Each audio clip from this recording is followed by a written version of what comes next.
سرکار کی آمد مرحبا، دلدار کی آمد مرحبا۔ اوے بدتی، ادھر آ، بات سن۔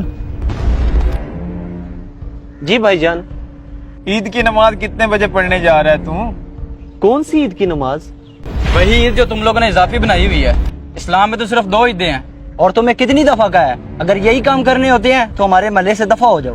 بھائی جان اخلاق سے پیش آئیں، میں آپ کی ہر بات کا جواب دیتا ہوں۔ اچھا یہ بات ہے تو میں تم سے کچھ سوال کرتا ہوں، اس کا جواب تمہیں قرآن و سنت سے دینا پڑے گا، چاہے اس کے لیے تم اپنے کسی بڑے مولوی کو لے آؤ۔ جی بھائی جان آپ سوال کریں، اس کے لیے مجھے اپنے کسی مولوی کی ضرورت نہیں ہے، الحمدللہ میں خود ہی کافی ہوں، آپ کریں سوال۔ معاذ بھائی آپ کس بحث میں پڑ گئے ہیں؟ میں تو ابھی اس کی طبیعت سیٹ کر دیتا ہوں۔ نہیں یار، ہمیں اسے علمی شکست دینی ہوگی، ورنہ لوگ کہیں گے یہ لوگ طاقت کے طور پر آگے آئے ہیں۔ ہاں یار یہ ٹھیک کہہ رہے ہیں، اس سے سوال ہی کرنے چاہیے۔ چلو ٹھیک ہے، تم لوگوں کی مان لیتا ہوں، کرو معاذ سوال اس سے۔ پہلا سوال میرا یہ ہے، تم بتاؤ اسلام میں تو صرف 2 عیدیں ہیں، یہ تیسری تم لوگ کہاں سے لے آئے ہو؟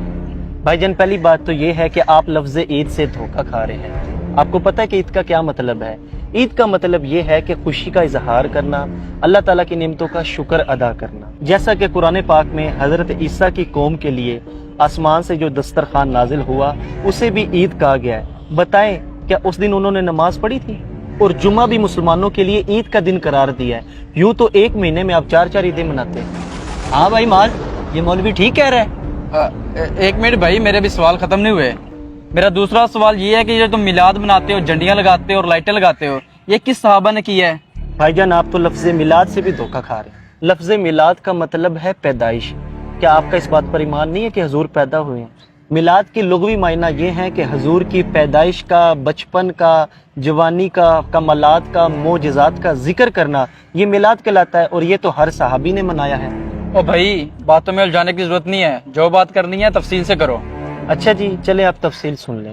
ایک بار صحابہ کرام تشریف فرما تھے اور آپس میں گفتگو فرما رہے تھے کہ نبی پاک صلی اللہ علیہ وسلم دنیا میں تشریف لائے، ہم کتنے خوش نصیب ہے کہ آپ ہم پر رحمت للعالمین بن کر آئے۔ اتنے میں نبی پاک صلی اللہ تعالیٰ علیہ وسلم تشریف لائے اور آپ صلی اللہ تعالی وسلم نے فرمایا کہ تم لوگوں کا یہ بیٹھنے کا کیا مقصد ہے، کیا گفتگو کر رہے ہو؟ تو صحابہ نے کہا یا رسول اللہ ہم تو صرف یہی باتیں کر رہے ہیں کہ آپ تشریف لائے، ہم لوگ کتنے خوش نصیب ہیں، آپ کی تشریف آوری ہوئی، آپ رحمت للعالمین بن کر آئے ہمارے لیے۔ تو نبی پاک صلی اللہ علیہ وسلم نے فرمایا کیا تم اس بات پر قسم دے سکتے ہو؟ تو صحابہ کرام نے فرمایا یا رسول اللہ ہم قسم دے سکتے ہیں، ہمارا بیٹھنے کا صرف یہی مقصد تھا۔ تو نبی پاک صلی اللہ علیہ وسلم نے فرمایا اے صحابہ میں نے تم سے قسم اس لیے نہیں لی کہ مجھے تم پر بھروسہ نہیں ہے، بلکہ اس لیے قسم لی ہے کہ ابھی کچھ دیر پہلے جبرائیل امین تشریف لائے اور انہوں نے آ کر فرمایا کہ یہ جو صحابہ آپ کے گفتگو کر رہے ہیں ان کا یہ انداز رب کو اتنا پسند آیا کہ رب فرشتوں میں فخر محسوس کر رہا ہے۔ آپ مجھے یہ بتائیں یہ جو صحابہ نے حضور کا ذکر کیا اللہ کو اتنا پسند آیا، ہم جو میلاد کی محفل میں حضور کا ذکر کرتے ہیں کیا اللہ کو یہ نہیں پسند آئے گا؟ معاذ یار کوئی اور سوال کر، مولوی تو یار ہمیں پھنسائی جا رہا ہے۔ پریشان نہ ہو، اب جو سوال کرنے جا رہا ہوں میں اس کا جواب تو یہ دے ہی نہیں پائے گا کبھی بھی۔ اچھا مولوی، میرا آخری سوال یہ ہے کہ جب دین ایک دفعہ مکمل ہو گیا ہے تو یہ جھنڈیاں لگانا، یہ میلاد بنانا، یہ دین میں اضافہ نہیں ہے؟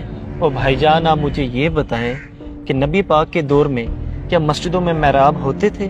کیا اذانیں سپیکروں پر دی جاتی تھی؟ کیا قرآن پاک کے حروف کے اوپر زبر زیر پیش تھی؟ کیا بخاری، مسلم، ترمذی، نسائی، ابن ماجہ، ابو داؤد جن کے حوالے ہم بڑے فخر سے دیتے ہیں کیا یہ کتابیں موجود تھیں؟ کیا یہ ساری باتیں دین میں اضافہ ہے؟ نہیں، ہرگز نہیں۔ تو پھر آپ عید میلاد النبی کو اضافہ کیوں کہہ رہے ہیں؟ میرے بھائی اصول یہ ہے کہ جس چیز کا منع نہیں نہ کیا جاتا اسلام میں وہ جائز ہوتی ہے۔ اچھا، جس چیز کا شریعت میں منع نہ ہو تو وہ جائز ہوتا ہے؟ اس طرح کرو پھر تم نماز میں 2 سجدے کی بجائے 3 سجدے کر لیا کرو، کیونکہ بقول آپ کا یہ منع تو نہیں نہ ہے۔ او میرے بھائی ہم عید میلاد النبی کو فرض واجب نہیں سمجھتے بلکہ یہ تو ایک مستحب عمل ہے، کرو تو ثواب ہے، نہ کرو تو گناہ نہیں۔ اور بھائی یہ جو آپ کہہ رہے ہیں نا کہ 2 سجدے تو تیسرا کیوں نہیں، اور بھائی وہ تو فرض ہے، میں تو مستحب کی بات کر رہا ہوں۔ اور میرے بھائی یہ جو میلاد کے موقع پر ڈھول بجاتے ہیں، لنگر پھینکتے ہیں، یہ بہت غلط کرتے ہیں، ان کو ایسا نہیں کرنا چاہیے۔ اور آپ نے کچھ پوچھنا مجھ سے؟ معاذ صاحب مولوی بالکل صحیح باتیں کر رہے ہیں، ہمیں لگتا ہے غلط بتایا گیا ہے۔ مولوی صاحب ہم آپ سے معافی چاہتے ہیں اور ہم آپ کے ساتھ مل کے میلاد مناتے ہیں۔ جی مولوی صاحب آپ بالکل ٹھیک کہہ رہے ہیں، ہم بھی آپ کے ساتھ ہیں۔ سرکار کی آمد مرحبا۔ جو لوگ میلاد پر اعتراض کرتے ہیں ان سے سوال یہ ہے کہ یوم صدیق، یوم فاروق اعظم، یوم عثمان غنی یہ کس صحابی نے منایا؟ صرف یوم مصطفیٰ پر ہی ہمیں وسوسے آتے ہیں، حالانکہ نبی پاک صلی اللہ تعالی علیہ وآلہ وسلم کے یوم منانے کا حق سب سے زیادہ ہے، کیونکہ ان کے وسیلے سے ہی ہمیں تمام عیدیں اور خوشیاں نصیب ہوئی ہیں۔ ہم لوگ ختم نبوت کی ریلیاں نکالتے ہیں، ختم بخاری کے جلسے بھی کرتے ہیں، تب ہمیں بدعت یاد نہیں آتی، حالانکہ یہ سب جائز ہے کیونکہ اس کا منع نہیں کیا گیا۔ خدارا یہ نفرتیں ختم کریں اور جاننے کائنات صلی اللہ تعالی علیہ وآلہ وسلم کا دن خوب جوش و جذبے سے منائیں۔ اگر آپ کو ہمارا میسیج پسند آیا اسے شیئر بھی کیجیے اور ہمیں فالو کرنا مت بھولیے۔ شکریہ۔